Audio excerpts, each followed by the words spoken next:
Save yourself from the Reserve Bank and greedy businesses. Discover the power of personal budgeting. We've been here before. High interest rates, high inflation. If you're over 40, you'll probably remember the early 1990s. If you're under 40, maybe ask your parents or another senior in your life. Mortgage interest rates in those days were in their high teens, and we learned a lot of lessons on personal money management. And we weren't the first generation to go through it. There's been a couple of other instances where we've had high inflation, high interest rates. You can live with it, but there are ways of making that easier. One pain-killing solution is to set up an easy personal budgeting system. Not difficult, but it does take a little bit of time and effort. So, how do we do it? Personal budgeting, first thing you do is you take stock. Your income, your expenses, your debts, your assets. What equity do you have? And what's the liquidity of your assets? Second thing we do is we have a good look at our income. And are there any other sources of cash? Can you increase your income in any way? Thirdly, identify and track all expenditure. And when I say all expenditure, I mean every dollar. It's amazing how quickly those little dollars here and there add up to $50, $100 a week. There used to be an old saying, look after the pennies and the pounds look after themselves. That gives you an indication how long I've been around, doesn't it?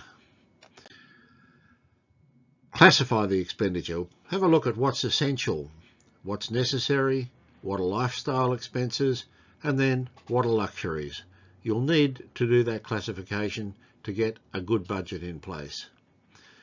The other thing to do, and I should mention it here, is get the whole family involved. Get everybody on board with this process.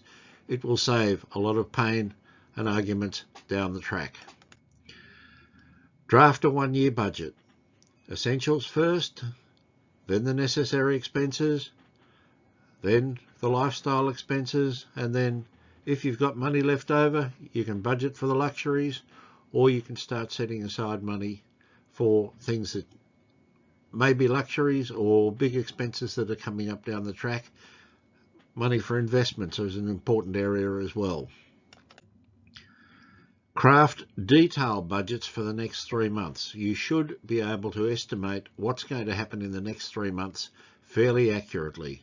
6 months out, starting to get a bit crystal ballish, and certainly the year out we'll have a good idea what the big picture will be, but that's why we only do a draft in the earlier step. Monitor and tweak, monitor and tweak, monitor and tweak. Keep your eye on it. At least do a proper review every week so that you can see where you sit in regard to your budget. There is hope.